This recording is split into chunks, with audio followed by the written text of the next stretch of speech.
Welcome to Mission Minute News. I'm Dominican Sister Jean Harris. A single question that astounded one woman and changed history is, why do you seek the living among the dead? Why do we think that things are hopeless? Why do we give in to resignation and failure? Easter is the feast of tombstones taken away, hopes rekindled, and failure changed into victory. God takes away even the hardest stones against which our hopes and expectations crash: death, sin, fear, pandemic. Human history does not end before a tombstone, because today it encounters the living stone, the risen Jesus. We, the Church, are built on Jesus, who makes all things new, gives us hope, light, and life. We wish you all a happy Easter. Crystalbalas Colony. The people of Aulia village in Madhya Pradesh, central India, installed the statue of Sister Crystalbalas Theodora Sictris, SSPS, on her birthday, March 2nd, this year, in their leprosy colony. Around 100 people participated in this unusual and touching ceremony. The statue was carried to her grave site and, after a brief prayer service, brought in procession to the church to celebrate the Eucharist. Finally, the statue was installed in the colony where the families of people cured and healed from leprosy live. Many SSPS sisters, local leaders, and villagers participated in the ceremonies. Sister Crystalbalas arrived in India from Germany in 1951. For several years, she worked as a nurse in a Khandwa nursing home begun by the SSPS missionaries in 1936.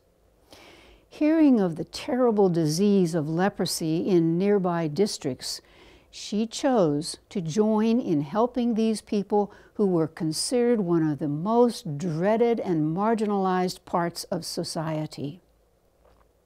Crystalbalas began by establishing a leprosy health care center in the village of Aulia in 1965. In solidarity with the people, she faced the hardships of non-acceptance and even stoning because of the stigma attached to leprosy. She fought for the education of the children of those families and always supported and served the patients with compassion. She died of cancer on December 9th, 1990. Inspired by her heroism and dedication, the sisters have treated thousands of leprosy patients, rehabilitating many back into society. During the commemorative ceremonies, Rajan, one of the participants who personally experienced the work of Sister Crystalbalas, said, "She was a quiet but dedicated missionary who is not very known to the world. However, she is alive in the hearts and minds of every leprosy patient whom she served with great love and care." He then announced that thereafter the village would be named Crystalbalas Colony. Timor celebrates Women's Day. On March 8, 2021, the SSPS-run vocational school Kusuma in Atambua, Timor, currently serving 154 girls and 4 boys, celebrated International Women's Day in a very meaningful way. It was a day to celebrate the accomplishments of the women who are its teachers, mentors, and students. Women empowerment, living a dignified life, is the mission of the school, so they accommodate more girls, the majority of them from poor families. COVID-19 required the students to stay home for almost 8 months, doing assignments from the teachers through WhatsApp with follow-up home visits. Those with poor or unaffordable internet connection were visited regularly by the teachers. All forms of class were challenging, especially those requiring handcrafting skills. Preparatory to final exams, students, especially 12th graders, had been allowed in-person skill accompaniment by their teachers to produce their final projects, such as wedding gowns, jackets with cultural weaving modification, traditional woven skirts and blouses, or different design dresses for bride and bridegroom. With each student making his or her own design and woven fabric, they collectively produced a total of 159 items. The day's celebrations included a wonderful exhibition of their works. Parents expressed deep gratitude to the sisters and teachers for their hard work and dedication, even amid the pandemic. One parent has already organized facilities for her daughter to begin a home industry as a tailor and boutique designer. Sister Aloysia spoke for the group. We express our deep gratitude and joy for celebrating this International Women's Day by witnessing hope for the families in this time of COVID-19 pandemic. I conclude my sharing with the words of Mother Teresa, "I alone cannot change the world, but I can cast a stone across the waters to create many ripples." Bible Center inaugurated. The Arnoldus Family Bible Center in Indonesia was inaugurated on the occasion of the Feast of St. Arnold Jansen recently. It is a joint project of the SVD Ruteng Province and the SSPS West Flores Province. Although the ceremony was restricted by COVID-19, the formal blessing of the center, located at the Provincial House, was given by the Bishop of Ruteng Diocese, Monsignor Ciprianos Hormat.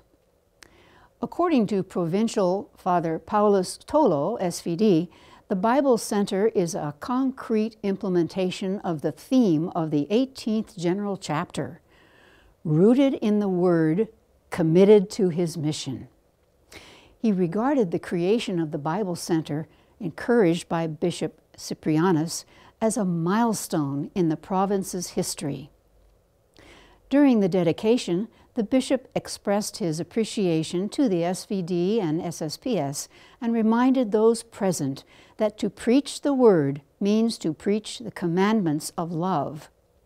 He emphasized the center's role in making the Bible more familiar and alive for everyone and promised diocesan support for the center's programs. First woman to head Vatican Biblical Commission. On March 9, 2021, Pope Francis appointed Spanish biblical scholar Sister Nuria Calduc Benages as Secretary of the Pontifical Biblical Commission, the Vatican office of which she has been a member since 2014. Sister Nuria has dedicated her life passionately to the study of the Bible. She teaches Old Testament at the Pontifical Gregorian University and is a renowned expert on sacred scripture. A native of Barcelona, Spain, Sister Nuria is a member of the Congregation of the Missionary Daughters of the Holy Family of Nazareth. She also took part in the work of the Study Commission on the Diaconate of Women in 2016 to 2019. Siempre adelante, hermana. SVD helps recovering COVID-19 patients. The Divine Word Seminary in Torcedendo in Colvija, Diocese of Guarda, Portugal, will open its doors as a backup structure for recovering COVID-19 patients. Father Devendra Burya, SVD, rector of the seminary, announced that this is a substantial gesture to show solidarity in the face of the pandemic. He added, "We are available for any help, and we must be in solidarity. We must be more sensitive and be collaborators in the human cause, the social cause, as we have already done elsewhere, and now in Tortosendo." The seminary infrastructure, with its fully equipped 2 floors, can receive 30 patients.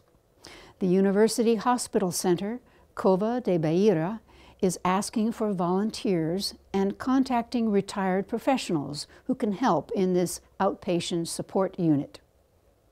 7 Divine Word priests who live in the Tortosendo Seminary, including one preparing to leave for the Amazon, are motivated and hopeful that better, healthier times will come with everybody's collaboration. A Rocky mission story. Father Lawrence Muti, SVD, from Kenya, Tanzania province, now shares with us a slice of his rocky missionary life.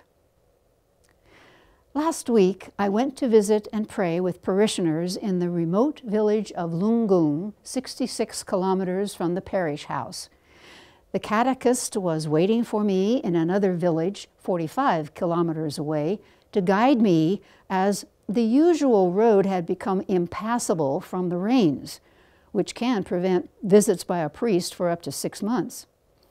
The sticky black cotton soil makes it very hard for a car to navigate, even a 4x4.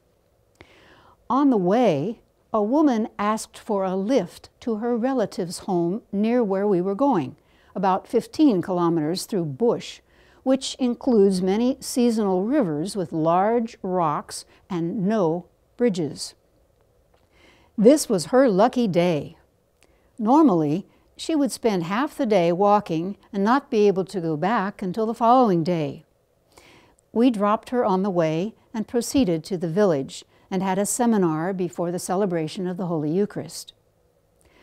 I had also brought some wood and nails to straighten the top of the mud altar. When they built it, they had no clue, so they built it slanted like the ambo, making it quite a challenge to place anything on it. Afterward, we had lunch at one of the boma, or homes.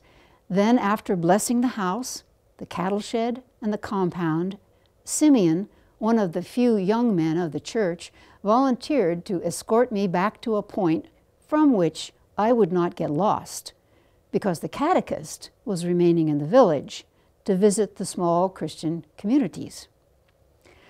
On the way, we found the same woman waiting, as planned, to go back to her village.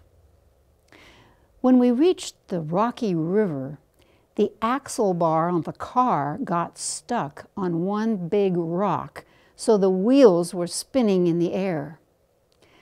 We all pushed and pulled, but much of our effort proved futile.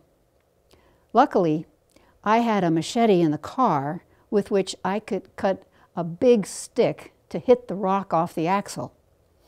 Finally, out of the river and about a kilometer away, the woman handed me some money, saying it had fallen from my pocket when I was bending under the car in the river.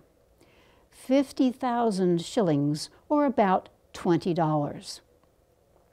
This would be enough to buy an average goat at the village market, or provide food for a family of 6 for a week. The money actually had been given by a widow back in the village in thanksgiving to God for her recovery from illness. I was at a loss for words. This gesture reminded me that honesty is a value instilled in a person from where one grows up, a cultural value that has been greatly eroded in society today, and the cause of many societal problems which challenge parents, teachers, and religious leaders to re-inculcate it in our children. The next day, I visited another village called Numoton, 42 kilometers from the parish, where I met children who demonstrated a great sense of responsibility from a very young age. These angels, ranging from 8 to 10 years of age, came early to clean the church and repair the holes made by ants. In this village, the children do not go to school because the closest school is 12 kilometers away across the forest. After Mass, I spoke with some men in the village about how we can build at least a single classroom to begin a nursery school. They asked me to find a donor for the project, but I asked them to go ahead and start, and later we can find the resources we need. I hope this will help them value the education of their children, which is surely needed. If you have a comment or question, please email us at missionminutenews@wordnet.tv. You can also post your comments below each video on YouTube. We promise to respond. Please subscribe to our YouTube channel and click on the bell icon. Share with others about the channel and the variety of programs you enjoy there. This is Mission Minute News. Until we meet again, stay safe and have a very happy Easter.